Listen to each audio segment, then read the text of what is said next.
Well, we're back here at the beaches of Jacksonville for the semifinal races, the final 4 men and the final 4 women here at Hildervat to determine who will win the battle on the beach.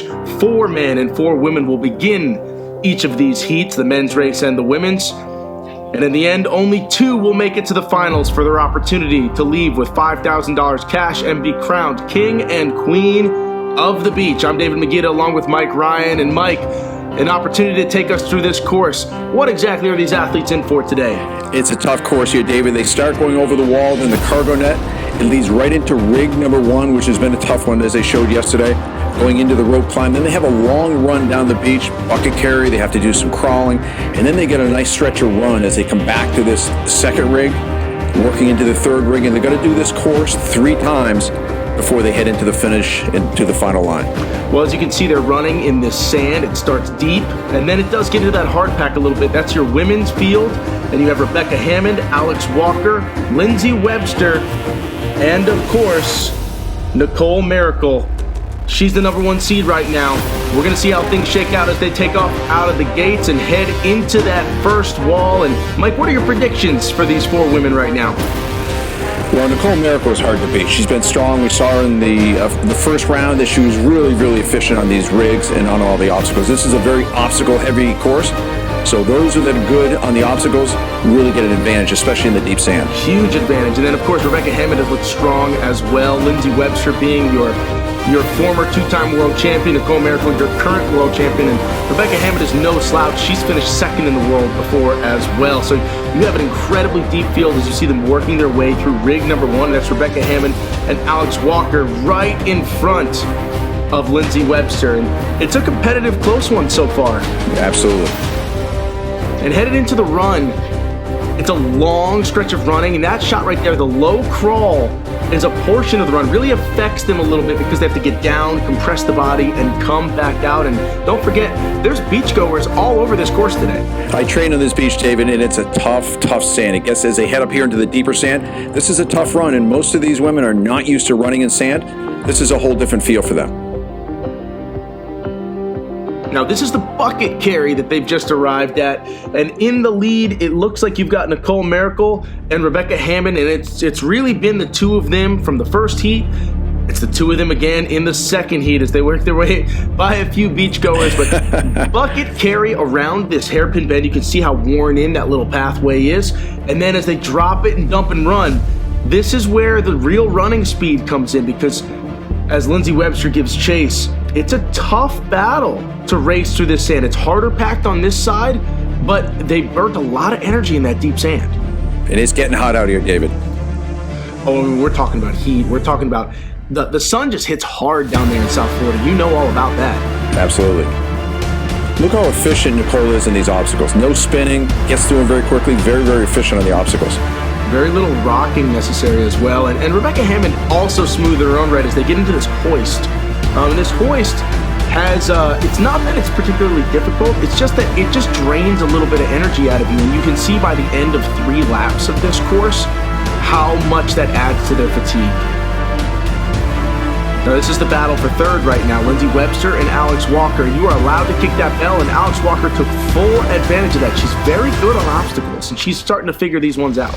Nicole and Rebecca are just staying very close to each other, feeling each other out. This is a 3-lap race, so they're trying to pace themselves. This is the 2nd race they've had in about 12 hours. And I would say even less than that. And 3 laps in this earlier in the day when it wasn't particularly hot, but it still took a lot out of them. 3 laps in this one, and what we're seeing is the heat is going to suck a lot of the energy out of these athletes. It's going to make it so that they're, one, they're more fatigued, but two, they're more likely to make mistakes. And mistakes will cost you on a course like this with this many obstacles. Absolutely. As Nicole Mericle has already exited out of that A-frame cargo net, hot in her heels, Rebecca Hammond, trying to conserve energy, because remember, they still have to not only be in the top 2 in this race, they also want to have enough energy for the finals. You can't just make the finals, you got to be strong there.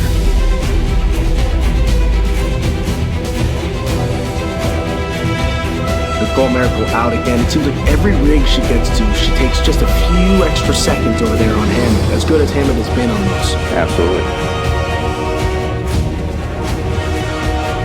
And this is Alex Walker sitting strong in 3rd position, hoping to force one of those women in front of her to make a mistake, to give herself a chance to move on to the finals. She knows it's an uphill battle. She's battling against 3 of the best racers in the world, but she's no slouch in her own right.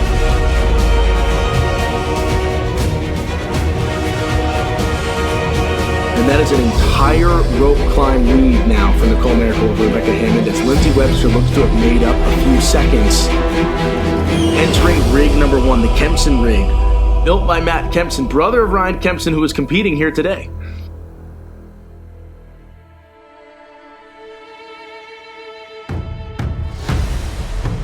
The sand is taking its toll, Dave. You can see them slowing the pace. Again, this is a 2nd of 3 laps.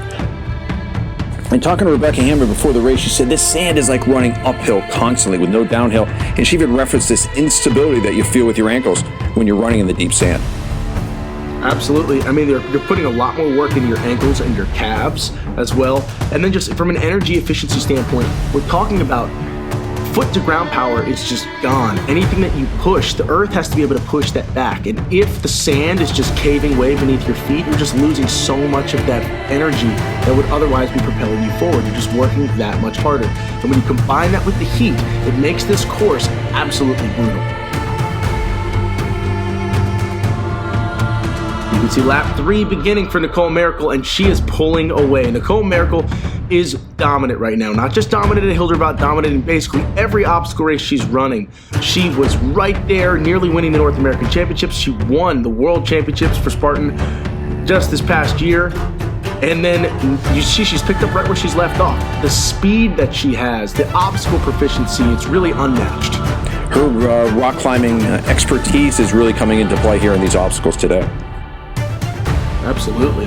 And Rebecca Hammond does a lot of rock climbing as well. And you can see such strength for a runner. Both of these women are really high-level 1,500-meter runners. That's really where they came from, that track background. And both of them spend a lot of time rock climbing, as Lindsay Webster looks to have moved into 3rd position now, giving herself a chance to maybe claw herself into that race. She likes to race slow early and push hard later. Nicole Mericle always being that front runner that she is. And Rebecca Hammond, the gamer, always trying to keep herself right in contention. You see her on the final rig right now, but I have not seen Nicole Mericle. Rebecca has moved into 1st place. Something must have happened with Nicole on that 3rd lap. Well, that's Rebecca Hammond qualifying for the finals. Okay, so we just got word as Nicole Mericle is no longer in 1st place. Rebecca Hammond just finished. Nicole Mericle has fallen off a rig and she's injured. We have medical assistance on the way. We're not entirely sure what's happened so far, but we're about to find out. And this right here is Lindsay Webster. Lindsay Webster coming in, finishing in 2nd position, and that means that Nicole Mericle has been eliminated. Alex Walker moving to the final rig will take 3rd position if she can finish this obstacle. This is a big surprise. Current Spartan World Champion Nicole Mericle is out of this race after dominating for two and a half laps. And dominating is a great way to put it, because no one came close to her at any point in the previous race. We're here with Rebecca Hammond, who just won 1st place in the Not second expected. heat. Nicole got injured. I don't know where she is. I want to go help her. We're trying to find out. Did you see anything? I did not see anything. I thought she was still in front of me. I whiffed the bell, did an obstacle again, maybe when I was turning back, but she's out there somewhere. Yeah, so we're gonna go check on her. Obviously, you're more concerned than anything else, but you guys care about each other. Yeah. Did you have any thoughts as far as the race itself and how you felt? We gotcha. I definitely ran hard, 1.5, and then relaxed. But I was tired. And then, you know, obviously we're going to go check on Nicole and hope she's well. And I know you're ready to go tomorrow. Yeah. So, you know, take a breath. Thank you. Get excited. I know you're confident for tomorrow. Yeah. But we're going to go and see what's going on with Nicole. Yeah. All right. Yep.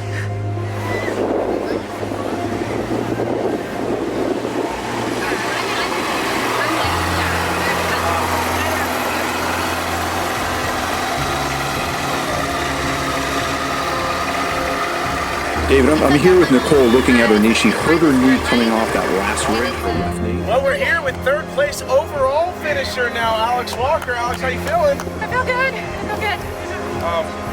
Tell us what happened in that race. The first 2 laps went really, really well for me until I missed the bell with my hand on the rigs. When I dropped out, I had to go do it again. So by then, Lindsay kind of had got me. So at that point, I was like, just run your race. We'll see what happens. And I guess I got third, so super stoked. Did you see anything that happened to Nicole out there? I did not see what happened to her. Okay? We're trying to figure that out right now. As far as tomorrow, you've got the relay still coming up. I'm so excited about that because less running, more obstacles, which you know I love. I wish this was all rigs the whole way. Great. Well, any last thoughts on Hildervat as an overall experience? I love it. Like, this is really cool. I mean, people were suntanning with their kids and cheering me on as I ran by them. Like, that was really neat. So. Great. Well, great job today, and we're looking forward to seeing you tomorrow. Thank you so much.